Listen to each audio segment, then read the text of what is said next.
ಪ್ರದೇಶದ ರಾಯ್ಬರೇಲಿ ಜಿಲ್ಲೆಯಲ್ಲಿ ಮಹಿಳೆಯೊಬ್ಬಳು ತನ್ನ ಪತಿಯೊಂದಿಗೆ ಸೇರಿ ಪ್ರಿಯಕರನನ್ನ ಕೊಲೆ ಮಾಡಿ ಮೃತದೇಹವನ್ನು ತಮ್ಮ ಮನೆಯೊಳಗೆ ಹೂತು ಹಾಕಿದ ಆರೋಪ ಕೇಳಿಬಂದಿದೆ ಅಂತ ಪೊಲೀಸರು ತಿಳಿಸಿದ್ದಾರೆ. ಮನೆಯಿಂದ ದುರ್ವಾಸನೆ ಬರ್ತಿರೋದನ್ನು ಗಮನಿಸಿದ ಗ್ರಾಮಸ್ಥರು ಪೊಲೀಸರಿಗೆ ಮಾಹಿತಿ ನೀಡಿದ ಬಳಿಕ ಈ ಘಟನೆ ಬೆಳಕಿಗೆ ಬಂದಿದೆ. ಮಾಹಿತಿ ಆಧರಿಸಿ ಸ್ಥಳಕ್ಕೆ ಧಾವಿಸಿದ ಪೊಲೀಸರು ಮನೆಯೊಳಗಿನಿಂದ ಮೃತದೇಹವನ್ನು ಹೊರತೆಗೆದು ಮರಣೋತ್ತರ ಪರೀಕ್ಷೆಗೆ ರವಾನಿಸಿದ್ದಾರೆ.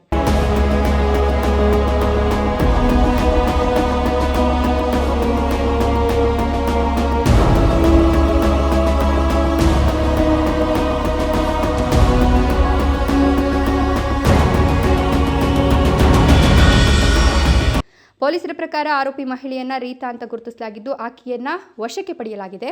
ಆದರೆ ಆಕೆಯ ಪತಿ ತಲೆಮರೆಸಿಕೊಂಡಿದ್ದಾನೆ. ಪ್ರಾಥಮಿಕ ತನಿಖೆಯ ಪ್ರಕಾರ ಮಹಿಳೆ ಮತ್ತು ಆಕೆಯ ಪ್ರಿಯಕರನ ನಡುವಿನ ವೈಷಮ್ಯವೇ ಕೊಲೆಗೆ ಕಾರಣವಾಗಿರಬಹುದು ಅಂತ ಶಂಕಿಸಲಾಗಿದೆ.